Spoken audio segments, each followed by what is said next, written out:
Hi hello. അപ്പോൾ നമ്മുടെ maths എക്സാമാണ് വരാൻ പോകുന്നത്. 26-നാണ് നമ്മുടെ മാത്സ് എക്സാം വരുന്നത്. അപ്പോൾ നമുക്ക് കുറച്ച് സ്റ്റഡി ടിപ്സ് നോക്കാം. ഇത്ര ദിവസം വീഡിയോസ് ഇടാത്തതും മാത്സ് എക്സാം ആയ കാരണമാണ്. പക്ഷേ എൻ്റെ ആകെ 5 ചാപ്റ്റേഴ്സാണ് തീർന്നിട്ടുള്ളൂ. പക്ഷേ എന്നെ സംബന്ധിച്ച് മാത്സ് എന്ന് പറയുന്നത് ഒരു ഈസി സബ്ജക്റ്റാണ്. അതുകൊണ്ട് തന്നെയാണ് ഞാൻ അത്ര പെട്ടെന്ന് നോക്കാത്തതും. എൻ്റെ ഫേവറേറ്റ് സബ്ജക്റ്റ് എന്ന് പറയുന്നത് മാത്സ് ആണ്. ബിക്കോസ് നമ്മൾ മാത്സ് ഇക്വേഷൻസൊക്കെ ചെയ്ത് കഴിഞ്ഞ് നമുക്ക് കിട്ടിക്കഴിഞ്ഞാൽ ഒരു കോൺഫിഡൻസ് ആണ്. അപ്പോൾ നമുക്ക് ആ കോൺഫിഡൻസിൽ തന്നെ നമുക്ക് ബാക്കിയുള്ള ക്വസ്റ്റ്യൻസും ചെയ്യാൻ പറ്റും. ഇല്ലെങ്കിൽ ചെയ്യാൻ പറ്റിയില്ലെങ്കിൽ ഒരു പ്രാവശ്യം തെറ്റിയെന്ന് വെച്ചാൽ നമുക്കൊരു കോൺഫിഡൻസ് ഉണ്ടാവും, അടുത്ത വട്ടം എനിക്കിത് ചെയ്യാൻ പറ്റുമെന്നുള്ളത്. പിന്നെ ഞാൻ എഴുതി പഠിക്കുന്നത് ഇതേപോലെ ന്യൂസ് പ്രിൻറ്റ് പേപ്പേഴ്സിലാണ്. അപ്പോൾ ഞാൻ സൈലത്തിൻ്റെ ക്ലാസ് ഇന്നലത്തെ സൈലത്തിൻ്റെ ലൈവ് കണ്ടിരുന്നു. അപ്പോൾ ഫൂഫു സാറിൻ്റെയും വിജയർ സാറിൻ്റെയും ക്ലാസ്സായിരുന്നു. നല്ല അടിപൊളി ക്ലാസ്സായിരുന്നു. അപ്പോൾ ഞാൻ മാത്സിന് പ്രിഫർ ചെയ്യാം നമ്മുടെ സൈലത്തിൻ്റെ ക്ലാസ്സാണ്. ഫിസിക്സ് സബ്ജക്റ്റിന് എക്സാമിനറിയാണ്.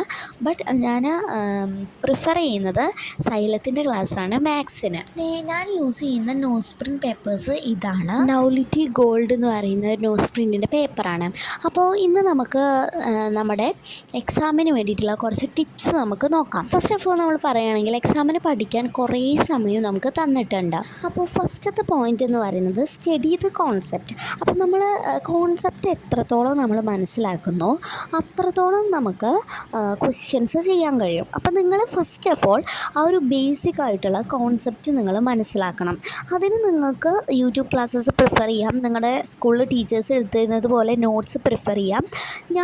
എനിക്ക് മനസ്സിലാവുന്ന രീതി എന്ന് പറയുന്നത് യൂട്യൂബ് ക്ലാസ്സസ് പ്രിഫർ ചെയ്യലാണ്. അപ്പോൾ യൂട്യൂബ് ക്ലാസ്സസ് എല്ലാം പ്രിഫർ ചെയ്യുമ്പോൾ എനിക്ക് നന്നായിട്ട് മനസ്സിലാവലുണ്ട്. അപ്പോൾ നമ്മൾ ഫസ്റ്റത്തെ ഇത് പറയുന്നത് സ്റ്റഡി ദ കോൺസെപ്റ്റാണ്. രണ്ടാമത്തേതെന്ന് പറയുന്നത് നോട്ട് ദ ഇക്വേഷൻസ്. നമ്മൾ ഒരുപാട് ഇക്വേഷൻസ് പഠിക്കുന്നുണ്ട് അല്ലേ. നമ്മൾ ഡെയിലി ലൈഫിൽ നമ്മുടെ മാത്സ് എന്ന് പറയുന്ന ഒരു സബ്ജക്റ്റിൽ ഒരുപാട് ഇക്വേഷൻസ് പഠിക്കുന്നുണ്ട്. ഈ ഇക്വേഷൻസ് എല്ലാം ഒരു കുഞ്ഞ് ഡിക്ഷണറി പോലത്തെ നോട്ടിലാക്കിയിട്ട് നോട്ട് ചെയ്യുകയാണെങ്കിൽ നമുക്ക് അത് എക്സാമിൻ്റെ മുന്നേ കയറുമ്പോൾ നമുക്കതൊന്ന് വായിച്ച് നോക്കിയാൽ മതി. അപ്പോൾ കുറേ നമുക്ക് ഇക്വേഷൻസൊക്കെ നമുക്ക് അങ്ങനെ നോട്ട് ചെയ്ത് വയ്ക്കാം. മൂന്നാമത്തെ കാര്യം എന്ന് പറയുന്നത് ഡു ടെക്സ്റ്റുവൽ ക്വസ്റ്റ്യൻ ആൻസേഴ്സ്. അതായത് നമ്മൾ ടെക്സ്റ്റിലുള്ള ക്വസ്റ്റ്യൻ ആൻസേഴ്സിനെ ബേസ് ചെയ്തിട്ട് മാത്രമേ നമ്മുടെ പരീക്ഷയ്ക്ക് ചോദ്യങ്ങൾ വരത്തുള്ളൂ. അപ്പോൾ ടെക്സ്റ്റിൻ്റെ മുക്കും മൂലയിൽ നിന്നും എത്രത്തോളം ക്വസ്റ്റ്യൻസ് നമുക്ക് ചെയ്യാൻ പറ്റുമോ അത്രയും ക്വസ്റ്റ്യൻസ് നമ്മൾ ചെയ്യാം. അല്ലാതെ നമ്മൾ വേറെ പല ക്വസ്റ്റ്യൻസ് ചെയ്തിട്ടും വർക്ക്ഷീറ്റുകൾ ചെയ്തിട്ടും കാര്യമില്ല. നമ്മൾ മെയിനായിട്ട് ചെയ്യേണ്ടത് നമ്മൾ ടെക്സ്റ്റുവൽ ക്വസ്റ്റ്യൻ ആൻസേഴ്സ് ആണ്. ഇനി ഫോർത്ത് സ്റ്റെപ്പ് എന്ന് പറയുന്നത് പ്രീവിയസ് ഇയർ ക്വസ്റ്റ്യൻ പേപ്പേഴ്സ് അല്ലെങ്കിൽ ക്വസ്റ്റ്യൻസ് എന്ന് പറയുന്നത്.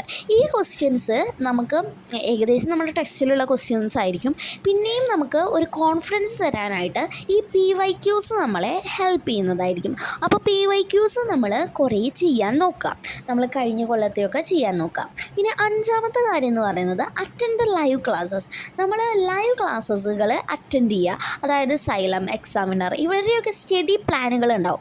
നിങ്ങൾക്ക് ഒറ്റയ്ക്ക് പ്ലാൻ ചെയ്യാൻ അറിയാത്ത ആളുകളാണെങ്കിൽ ഈ സ്റ്റഡി പ്ലാൻസ് എല്ലാം കണ്ടിട്ട് നിങ്ങൾ എന്ത് ചെയ്യുക, നമ്മുടെ സബ്ജക്റ്റിനെ ഈസി ആക്കാൻ നോക്കുക. ആറാമത്തെ പോയിന്റ് എന്ന് പറയുന്നത് പ്രാക്ടീസ് ഡ്രോയിങ് ക്വസ്റ്റ്യൻസ്. അതായത് നമ്മുടെ സൈലം പോലെയുള്ള ചാനലുകളിൽ നമുക്ക് എക്സാമിന് കുറച്ച് മുന്നേ ആയിട്ട് ഡ്രോയിങ് ക്വസ്റ്റ്യൻസ് എന്ന് പറഞ്ഞിട്ട് വീഡിയോ എന്നതായിരിക്കും. ആ വീഡിയോ എല്ലാം ഇരുന്ന് കാണാനുള്ളതാണ് 6th പോയിന്റ്. 7th പോയിന്റ് നമുക്ക് എത്രത്തോളം ക്വസ്റ്റ്യൻസ് ടെക്സ്റ്റിൽ ക്വസ്റ്റ്യൻസ് കഴിഞ്ഞ് നമുക്ക് എത്രത്തോളം ക്വസ്റ്റ്യൻസ് ചെയ്യാൻ പറ്റുന്നു അത്രത്തോളം ക്വസ്റ്റ്യൻസ് ചെയ്യാം. ഈ ഒരു 7 ടിപ്സ് നിങ്ങൾക്ക് യൂസ്ഫുൾ ആവുമെന്ന് കരുതുന്നു. ഈ ഒരു ടിപ്സ് ഫോളോ ചെയ്താൽ നിങ്ങൾക്ക് അത്യാവശ്യം നല്ല മാർക്ക് തന്നെ കിട്ടുന്നതായിരിക്കും. അപ്പോൾ ഇത് ഫോളോ ചെയ്യാൻ ശ്രദ്ധിക്കുക. ഇത് കോമൺ ആയിട്ടുള്ള കുറച്ച് കാര്യങ്ങളാണ്. വീഡിയോ ഇഷ്ടമായാൽ സപ്പോർട്ട് ചെയ്യാനും ലൈക്ക് ചെയ്യാനും സബ്സ്ക്രൈബ് ചെയ്യാനും മറക്കരുത്. അപ്പോൾ ഒന്ന് സപ്പോർട്ട് ചെയ്യുകയാണെങ്കിൽ നമുക്ക് ഇനിയും കുറേ വീഡിയോസ് ഇടാം. അപ്പോൾ ബൈ.